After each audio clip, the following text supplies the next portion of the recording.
తెలంగాణలో ఒకే ఒక్క tonic elite మద్యం షాప్తో గత ప్రభుత్వంలో పనిచేసిన అధికారులు కుమ్మక్కయ్యారా? రహస్య జీవో జారీలు చేయాల్సిన అవసరం ఏమొచ్చింది? ఒక్క షాప్తో వందల కోట్ల ప్రభుత్వ ఆదాయానికి గండిపడిందా అంటే అవునని అంటున్నారు మద్యం డీలర్స్ అసోసియేషన్ ప్రెసిడెంట్ వెంకటేశ్వరరావు. మరిన్ని వివరాలు మా associate input editor Nagesh face to face. ఒక మద్యం షాపు లైసెన్స్ పొందాలంటే ఖచ్చితంగా టెండర్లో పాల్గొనాలి. డ్రా తీసిన తర్వాతనే ఆ షాపుకి మద్యం దుకాణాన్ని కేటాయించాలి. కానీ ఒక టానిక్ ఎలైట్ మాత్రమే ఒక రాత్రి జీవో ద్వారా షాపు పొంది కోట్లాది రూపాయలు ఆర్జించిన పరిస్థితి. ప్రభుత్వ పెద్దల సహకారంతో మొత్తం ఎక్సైజ్ శాఖనే వాళ్ళకు సహకరించి వందల కోట్ల రూపాయల ప్రభుత్వ ఆదాయానికి గండికొట్టే పరిస్థితి. టానిక్ ఎలైట్ మీద ఇప్పుడు జీఎస్టీ అధికారులు రెగ్యులర్గా దాడులు నిర్వహిస్తున్నారు. ప్రస్తుతం చాలా ఇన్ఫర్మేషన్ కూడా సేకరించారు. ఇదే అంశానికి సంబంధించి రాష్ట్ర wines dealers association president Venkateswara Rao ఉన్నారు. గత 10 ఏళ్ల కాలంలో ఒక టానిక్ ఎలైట్కే రాత్రిపూట జీవో ఇవ్వడం, వాళ్ళకే సరుకుని మొత్తం తీసుకొచ్చి పెట్టడం, ఈ అంశాన్ని ఎలా చూస్తారు? గత 20 ఏళ్ళుగా మీరు చూస్తుంటారు మద్యం షాపులు ఎలా నడుస్తున్నాయి, వాటి వ్యవహారం ఏంటనేది. 2016లో ఒక జీవో తీశారు. ఏమనంటే A4 ఎలైట్ షాప్ అని. దానికి గైడ్ లైన్స్ అవన్నీ తర్వాత ఫ్రేమ్ అయినాయి. ఇలాంటి షాప్ వస్తుందని చెప్పి మాకు ఇన్ఫర్మేషన్ వచ్చి మేము అప్పుడే 1 మంత్ 2 మంత్స్ బ్యాక్కే ఈ టెండర్స్ పార్టిసిపేట్ షాపులు దక్కించుకున్నాం. మేము ఈ మధ్య కాలంలో ఇలాంటి షాప్ ఇస్తే వాళ్ళు ఎక్కడ తీసుకొచ్చి పెడతారు, షాపులు ఉన్న వాళ్ళకి నష్టపోతామని మేము కమిషనర్ గారిని కలిసాం. ఆ రోజున కమిషనర్ చంద్రవదన్ గారు ఉండే. వెళ్ళి కలిస్తే అలాంటివి ఏమీ లేవని చెప్పారు. తర్వాత రాత్రి ఒక జీవో తీసుకొచ్చి దీనికి ఒకరికి ఎవరికో అంటగట్టారు. టానిక్ అనే పేరు తర్వాత పెట్టుకున్నారు. బట్ A4 ఎలైట్ షాప్ అనే జీవో 2 షాపులు ఇవ్వచ్చు ఇలాంటివి అని చెప్పి ఒక జీవో తీసుకొచ్చారు. ఆ జీవో మీద మేము కోర్టుకు వెళ్ళాం. కోర్టుకు వెళ్ళంగానే మా మీద ఒక ఇల్లీగల్ వేరే కేసులు పెట్టి షాపులు బంద్ చేయించారు. కోర్టులో అది కేసు ఫైల్ అంటే రీచ్ కాకపోయేసరికి టైం వచ్చేసరికి వీళ్ళకి లైసెన్స్ ఇష్యూ చేశారు. అప్పుడు మళ్ళీ వెళ్ళి కమిషనర్ కలిస్తే మాతో ఏం లేదు, పైన పెద్దవాళ్ళు ఉన్నారు, సీఎం గారు ఉన్నారు, కేటీఆర్ గారు ఉన్నారని మమ్మల్ని భయపెట్టించారు. ఏంటంటే వాళ్ళందరూ ఉండగా మీరు కొట్లాడతారా వాళ్ళతోటి అని. వాళ్ళు ఉన్నారో లేదో మాకు తెలియదు. కానీ ఆ షాప్ ఎవరిది అంటే వాళ్ళు ఉన్నారనే పేరు పర్టికులర్గా చంద్రబాబు ఎందుకు చెప్పాల్సి వచ్చింది? వాళ్ళు ఆ షాపు నార్మల్ అనిత్ రెడ్డి అని చెప్పి వాళ్ళ పేరు మీద ఉందండి. వాళ్ళకి ఇన్ఫ్లుయెన్స్ ఉండొచ్చు, అందుకే షాప్ దొరికింది.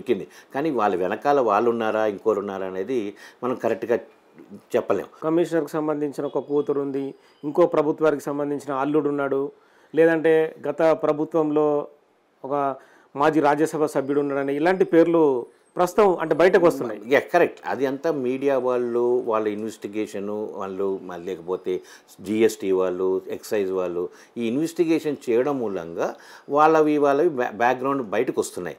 అంతకని మాకు as a licensee, as a ఒక రీటైలర్ కౌంటర్స్ ఉన్న వాళ్ళకి అంత డీప్గా ఎవరున్నారనేది కాదు. అది టోటల్గా అసలు ఆ జీవోనే తప్పు అని కొట్టాడతాం. కానీ ఆ జీవో వెనకాల ఎందుకు ఇచ్చారు అనేది గవర్నమెంట్ హ్యాస్ టు సే. దాని మూలంగా వాళ్ళకి 13.6% ట్యాక్స్ టర్నోవర్ ట్యాక్స్ రిబేట్ ఎందుకు ఇచ్చారు అంటే ఎన్ని కోట్ల రూపాయలు నష్టపోతుంది గవర్నమెంట్ అలా రిబేట్ ఇస్తేనంటే 3 సంవత్సరాలు వాటికి ట్యాక్స్ రిబేట్ ఇచ్చారు. ఆ 3 సంవత్సరాల్లో అందాజాగా లెక్కేసుకుంటే 20 నుంచి 50 కోట్ల దాకా గవర్నమెంట్కి నష్టం. చాలా పెద్ద ఇష్యూ కదా, అది పెద్ద ఇష్యూ డెఫినెట్గా. అందుకే మేము దాని మీద ఇది కరెక్ట్ పద్ధతి కాదు, ఎందుకు ఇవ్వాల్సి వచ్చింది, మేము కూడా పార్టిసిపేట్ అయ్యేవాళ్ళం కదా. ఒక చిన్న రీటైల్ షాప్కి కొంతవరకే సరుకుని మామూలుగా ఇస్తూ ఉంటుంది ఎక్సైజ్ శాఖ. అంత పెద్ద షాప్కి అంటే ఎన్ని షాపులకు సంబంధించిన ఒక అంటే వాళ్ళకి రావాల్సిన సరుకు ఉండొచ్చు అందులో ఎలైట్ షాప్లో, టానిక్ ఎలైట్లో. అలా ఏం లేదండి. మా షాపులో మాకు ఎంతైనా స్టాక్ ఇస్తారు. అంటే వాళ్ళకి కూడా అంతే ఇస్తారు. కానీ వాళ్ళకున్న అడ్వాంటేజ్ ఏంటంటే మేము ఒకటే డిపో నుంచి కొనుక్కోవాల్సి వస్తుంది. వాళ్ళు స్టేట్లో 18 డిపోలు ఉన్నాయండి. 18 డిపోల నుంచి వాళ్ళు ఎక్కడి నుంచో కొనుక్కోవచ్చు. ఆ ఫెసిలిటీ వాళ్ళకి చాలా గ్రేట్ అండి. ఎందుకంటే ఇప్పుడు మా డిపో ఉంది ఉప్పల్లోనో లేకపోతే రాజేంద్ర నగర్లో ఎక్కడో ఉంటుంది. ఆ డిపోలో ఉన్న సరుకులనే మేము కొనుక్కోవాలి. సపోజ్ ఆ డిపోలో అయిపోయింది అనుకోండి, మా షాప్లో కూడా సరుకు ఉండదు. కానీ వీళ్ళకి నల్గొండ నుంచి ఆదిలాబాద్లో ఎక్కడ రాష్ట్రంలో ఎక్కడైనా నుంచి అయినా వాళ్ళు కొనుక్కునే అధికారం అలా సాధ్యపడదుగా. మామూలు ఎక్సైజ్ శాఖ అలా ఇవ్వకూడదుగా, రూల్స్కి వ్యతిరేకంగా స్పెషల్గా ఇచ్చారు. అదే అంటున్నాను, ఇలాంటివన్నీ కూడా ఓవర్లుక్ చేసి వాళ్ళకి కావాల్సిన విధంగా రూల్స్ ఫ్రేమ్ చేసుకున్నారు. అది కరెక్ట్ కాదని చెప్పి మేము కోర్టుకి. అందులో విదేశీ మద్యం అమ్మడం, ఇంకా రకరకాల సరుకుని మొబిలైజ్ చేయడం అనేది వచ్చింది. విదేశీ మద్యంకే కదండి అసలు ఆ షాప్ ఇచ్చింది. ఎలైట్ A4 ఫస్ట్ స్టార్ట్ చేసింది ఏంటంటే ఫారెన్ లిక్కర్ ఒక్కటికే అమ్మడానికి పర్మిషన్ అని జీవో ఇష్యూ చేసి ఇండియన్ బీర్ కానీ ఇండియన్ విస్కీస్ అమ్మడానికి వీల్లేదన్నారు. తర్వాత దాన్ని అమెండ్మెంట్ చేసుకుంటూ వచ్చి ఇండియన్ బీర్ అమ్ముకోవచ్చు, ఇండియన్ విస్కీస్ అమ్ముకోవచ్చు అని దాన్ని అమెండ్ చేశారు. మిగతా 11 షాపుల మీద క్యూ ఎలైట్ అనేది కూడా మీ దృష్టికి వచ్చే ఉంటుంది. ఒక 11 షాపుల పైన కూడా రైడ్స్ ఇచ్చారు, క్యూ బై టానిక్ అని. సో వాటి పరిస్థితి ఏంటి? అంటే వీళ్ళకి లింక్ ఉందనేది రైడ్స్ జరిగాయా, ఇంకా వేరే అంశాలు ఏమైనా ఉన్నాయా? వీళ్ళు కూడా దాంట్లో పార్ట్నర్స్ ఉన్నారు అని చెప్పి ఉద్దేశంలో చేశారు. అవి అన్నీ ఇండివిజువల్ షాప్స్ అండి. అది మామూలుగా టెండర్లో పార్టిసిపేట్ అయ్యి వాళ్ళకు వచ్చిన షాప్స్.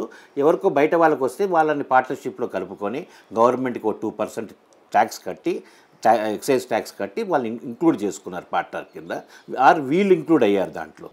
సో గతంలో చంద్రబాబు గారు కమిషనర్ ఉండే కదా, సోమేష్ కుమార్ ప్రిన్సిపల్ సెక్రటరీ. ఈ అంశాన్ని మీరు ఎన్నిసార్లు దృష్టికి తీసుకెళ్ళి ఇలా జరిగితే మేము నష్టపోతాం కదా అని మీరు చెప్పలేదా? చెప్పామండి. చెప్తే మా షాపులు రైడ్ చేసి క్లోజ్ చేశారు 15 రోజులండి. కలిసినప్పుడల్లా చెప్పేవారు, మీకు చెప్పాం కదండి పెద్దవాళ్ళు ఉన్నారు దీని మీద, ఎందుకు వెళ్తున్నారు అని చెప్పి మమ్మల్ని ఉల్టా బెదిరించేవాళ్ళు. ఎవరు? సోమేష్ కుమార్ అండ్ చంద్రబాబు. ఓకే, అంటే పెద్దవాళ్ళు ఏంటి అంటే మేము నష్టపోతాం కదా అంటే పైన పెద్దవాళ్ళు ఉన్నారు, సీఎం ఆఫీస్ వాళ్ళు ఉన్నారు, మీరు ఎందుకని దీంట్లో ఇంటర్ఫీర్ అవుతున్నారు అని బెదిరించేవాళ్ళు. సో మొత్తానికైతే ఒక ఎలైట్ షాప్కే 18 డిపోల నుంచి మద్యం సరఫరా చేయడం అనేది రూల్స్కి విరుద్ధమని wines association dealer president Venkateswara Rao చెప్తున్నారు. ఇకనైనా కూడా అందరికీ వెసులుబాటు కల్పించాలి, ఏదైనా సరే ఓపెన్ లైసెన్స్ సిస్టమ్ని పునరుద్ధరించి హెల్తీ కాంపిటీషన్ కొనసాగించాలి అనేది కూడా వెంకటేశ్వరరావు చెప్తున్న పరిస్థితి. చూస్తూనే ఉండండి బిగ్ టీవీ.